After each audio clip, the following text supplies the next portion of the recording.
Kenapa negara kita sibuk aja poles sana poles sini? Kenapa nggak bisa belajar sih dari negara Malaysia?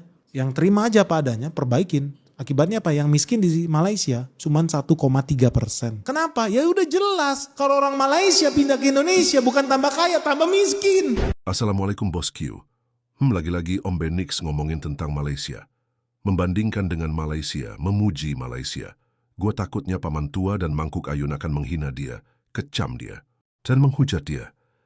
Keren ya kalau SDM tinggi yang bicara. Sesuai fakta tanpa basa-basi, tujuannya bukan untuk merendahkan negara sendiri, tapi untuk bercermin. Kalau tingkat kemiskinan kita itu udah keterlaluan, masak tinggal di negara kaya tapi hidup melarat. Mangkuk Ayun bilang channel gua buat adu domba antara Indonesia dan Malaysia. Tapi kalau YouTuber hoak jelekin Malaysia, dia nggak pernah bilang tuh adu domba. Malah dia ikut komen Malaysides, dan ikut memfitnah Malaysia di dalam kolom komentar YouTuber hoak kepala bana. Munafik banget Mangkok Ayun. Nggak suka channel lu cabut jauh-jauh. Film Teletubbies lebih cocok untuk lu. Hari ini nggak banting TV ya bos, makci itu nggak ada di rumah. Gimana ini kita jadi bahan lawakan dunia? Orang miskin di Indonesia cuma 8% bro. World Bank bilang 60%. Kita bandingkanlah dengan negara tetangga. Tolong ya, kewarasan itu tolong dijaga ya. Orang makin lama gak ada trust. Gimana caranya ini? Negara Indonesia berarti negara kaya raya dong. 92% manusianya sudah tidak miskin lagi. Oh enggak pak, sebetulnya masih ada level. Miskin, nyaris miskin, hampir miskin. Sedikit lagi miskin. Apa maksudnya? Ya udah gini lah, kita nggak usah lah uji metodologi, enggak. Kita hidup itu bukan di atas kertas. Dunia nyata, turun dong orang BPS ke kolong jembatan, lu pergi ke pinggir rel. Apa iya di situ? Orang hidup dengan 40.000, 50.000 bisa hidup. Buktikan, lu aja yang buktikan. Beli kolor aja nggak cukup itu. Gimana sih, tega banget. Kita lihat dong Malaysia nih. Kita jujur buka data nih ya. Malaysia penduduk miskinnya itu 1,3%. Thailand menurut Bank Dunia 7%, Vietnam 18%, Filipina 50%. Di sini gue mau bilang, Malaysia menurut World Bank, ini bukan pakai Biro Pusat Skenario Malaysia, enggak. Menurut World Bank, orang miskinnya 1,3%. Indonesia katanya menurut BPS itu 8%.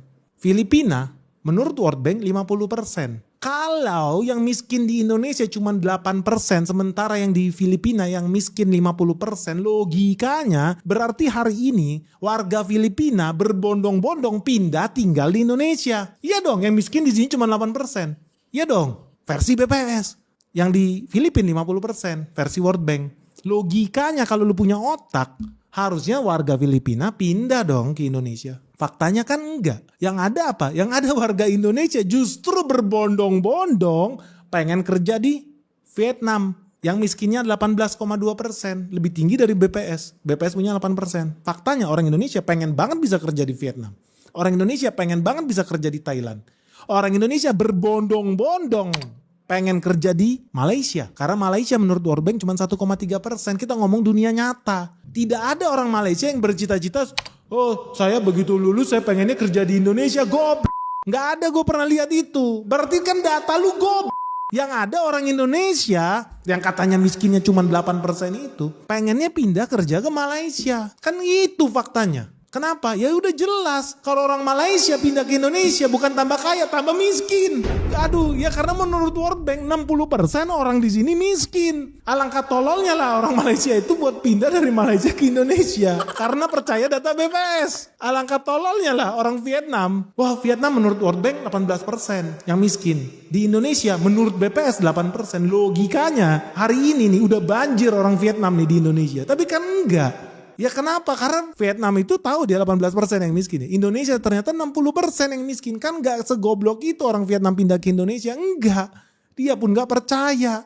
Indonesia cuma 8%. Kalau Indonesia bener cuma 8%, hari ini Indonesia udah banjir tenaga kerja dari Vietnam, dari Laos yang miskin 68% tuh. Dari Laos, dari Vietnam, dari Filipina, semua udah berlomba-lomba bercita-cita kalau ditanya sama ibunya. Apakah cita-cita kamu? Kan kamu jawab jadi pilot. Enggak. Orang Vietnam, apakah cita-cita kamu? Ke Indonesia pak.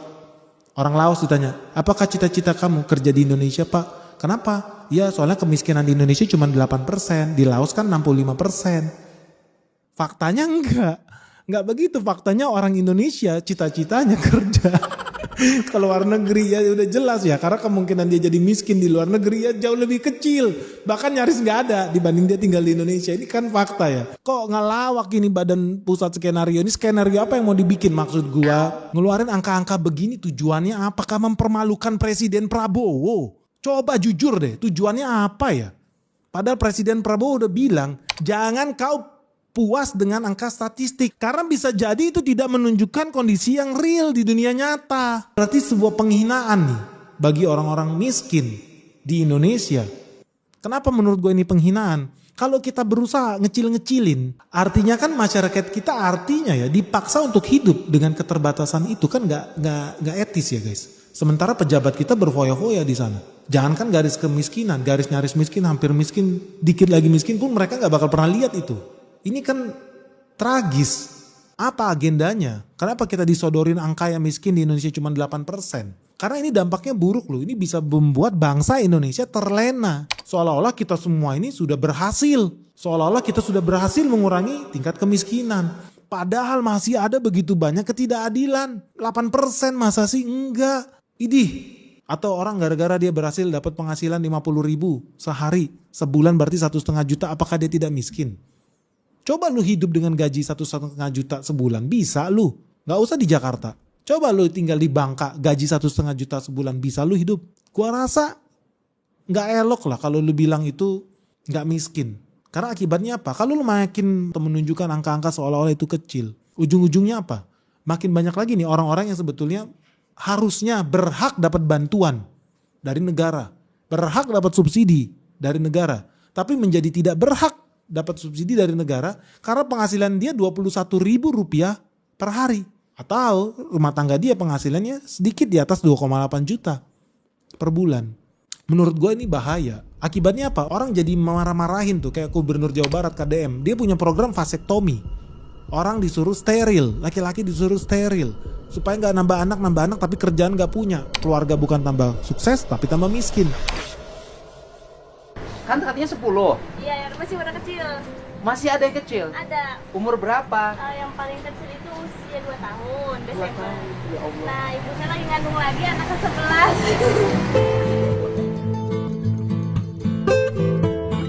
Ibu kamu nggak KB? Udah Pak nyobain tapi kebobolan. Bapaknya yang KB dong. Gak mau. Loh, harus loh. Ya bukan nggak mau loh. Bapaknya KB, udah 11 loh.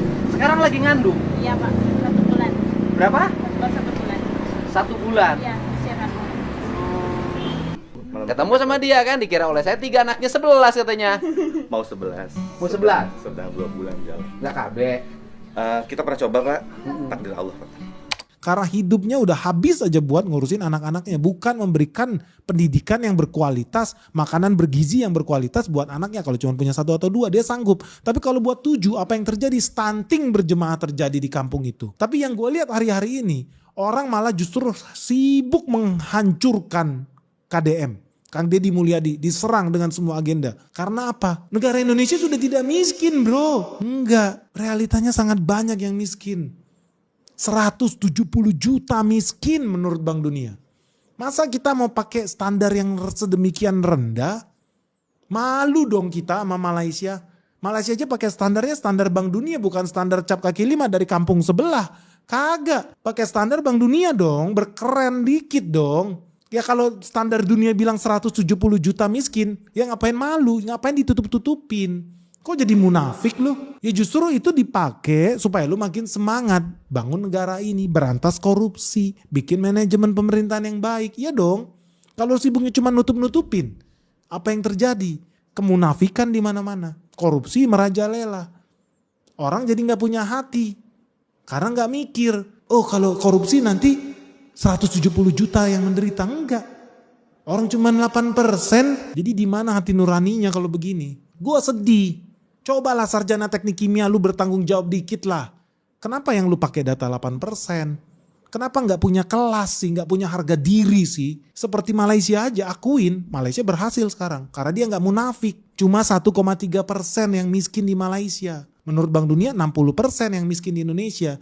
Dan faktanya memang orang Indonesia berbondong-bondong cari kerja di Malaysia supaya tidak jadi miskin, mau merubah nasib, bukan kebalikannya. Gimana sih? Gue sedih banget asli. Asli ini nggak ada habisnya nih pejabat di Indonesia kalau bikin statement ini, otaknya di mana sih? Sibuk aja ngomong, iya ini metodologi itu nggak penting bro. Kita ngomongin nasib orang ini loh, ratusan juta mau dipermainkan nih. Mau dibikin naik kelas, sultan semua dibikin rakyat Indonesia ini. Faktanya banyak yang hidup melarat. Tapi sengaja dibikin begitu, maksudnya apa ya? Kalau menurut lu, agenda apa yang lagi coba dimainkan di sini?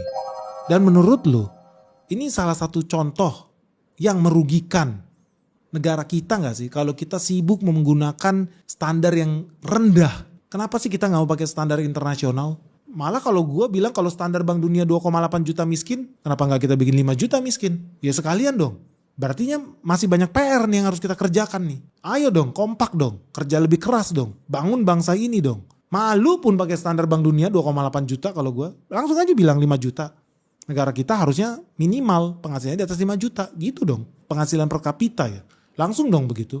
Langsung pikir lagi, berarti kita harus kasih insentif ya. Harusnya kita berikan subsidi yang tepat guna ya. Harusnya kita rendahin ya suku bunga ya. Harusnya kita mudahin orang kalau mau buat berbisnis ya. Harusnya kita hilangin ormas-ormas itu ya biar lapangan kerja tercipta ya. Harusnya kita turunin ya biaya produksi orang ya. Harusnya kita kasih insentif pajak ya. Harusnya kita hilangkan pungli ya.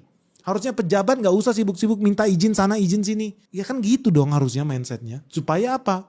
Penghasilan rakyat bertambah. Orang makin semangat berusaha, membuka lapangan kerja, orang masih semangat berbisnis. Kalau metodenya masih begini-begini doang, pejabat-pejabat di atas sana asik main angka-angka, ujung-ujungnya cita-cita mayoritas rakyat Indonesia adalah menjadi PNS. Karena PNS pasti dijaga oleh negara.